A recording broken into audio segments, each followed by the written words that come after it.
آگے کھڑا کرتے تھے اور اس کے بعد جب سجدے میں جاتے تھے تو بازو میں کھڑا کر دیا کرتے تھے۔ اللہ اکبر، اتنی محبت فرمایا کرتے تھے بچوں سے حضور۔ حضرت زینب کے جو شوہر تھے عمرو بن عاص، دو بیٹیاں تو حضرت عثمان غنی کے نکاح میں دی تھی اور دو بیٹیاں ابو لہب کے بیٹوں کے نکاح میں دی تھی۔ اللہ اکبر، لیکن اس کے بعد ابو لہب نے تانا مارا۔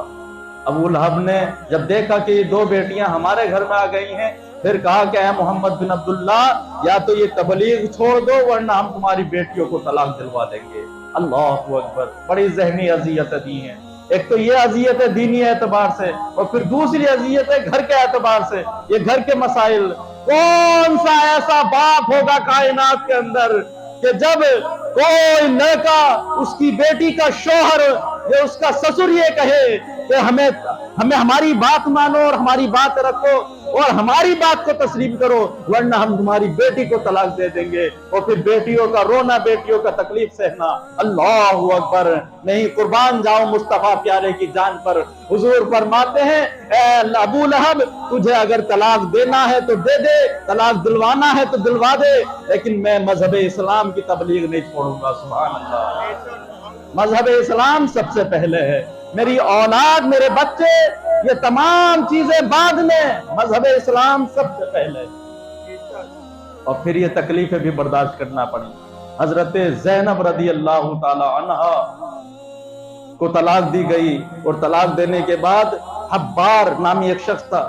حضرت زینب ایک مرتبہ شاید گھوڑے پہ یا اونٹ پہ بیٹھی ہوئی تھی، اور حبار نے ایک کمان سے تیر چلایا، اور اس وقت کا عالم یہ تھا کہ حضرت زینب حاملہ تھی، ان کے بطن مبارک میں بچہ تھا، اور جیسے ہی اس نے تیر چلایا تو پھر وہ تیر قریب سے نکلا اور کچھ حصے میں لگا گھوڑے کے، اور حضرت زینب نیچے گری، اور نیچے گرنے کے بعد کچھ وقت تک تڑپی، تکلیف برداشت کی، اور اس کے بعد آپ کا انتقال ہو گیا۔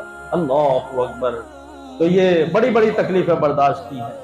فتح مکہ کے دن جب وہی حبار جس نے تیر چلایا تھا مصطفیٰ کے سامنے آیا، پردہ پڑا ہوا تھا اس کے چہرے پہ، اور پھر وہ کہتا تھا کہ یا رسول اللہ، کیا بڑے سے بڑا گناہگار جو ہو اسے بھی آپ معاف فرما دیتے ہیں؟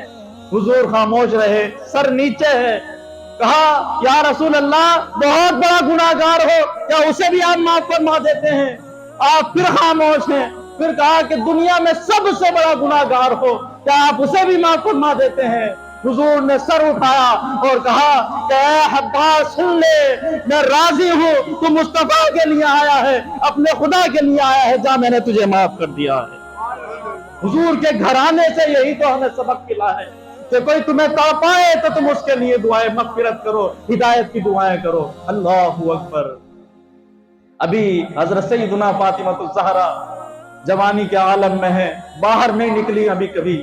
اللہ اکبر، ایک مرتبہ کا واقعہ ہوا کہ کعبۃ اللہ کے اندر، حرم مبارک کے اندر حضور آرام فرما رہے ہیں، بیٹھے ہوئے ہیں، اور ابو جہل نے دو لوگوں کو بھیجا۔ اونٹ کی اوجڑی بہت بھاری ہوتی ہے، اونٹ کی اوجڑی بہت بھاری ہوتی ہے، اور دو شخص گئے اور جانے کے بعد اونٹ کی اوجڑی اٹھائی اور مصطفیٰ کی گردن مبارک پر رکھ دی۔ اللہ، یہ حدیث مبارک ہے۔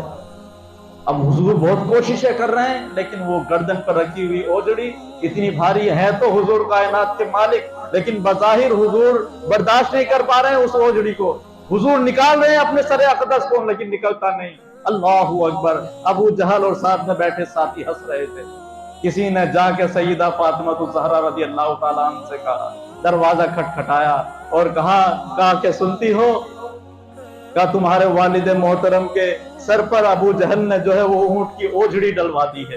اللہ اکبر، اب نہ وہاں ابو بکر صدیق موجود ہے، نہ عمر فاروق موجود ہے، نہ علی موجود ہے، آپ جائیں، اور حضور تکلیف میں ہے بہت۔ اللہ اکبر، کسی نے پوچھا تھا نا حضرت فاطمہ الزہرا سے، ذرا یہ تو بتاؤ آپ کی زندگی میں سب سے مشکل وقت کون سا تھا؟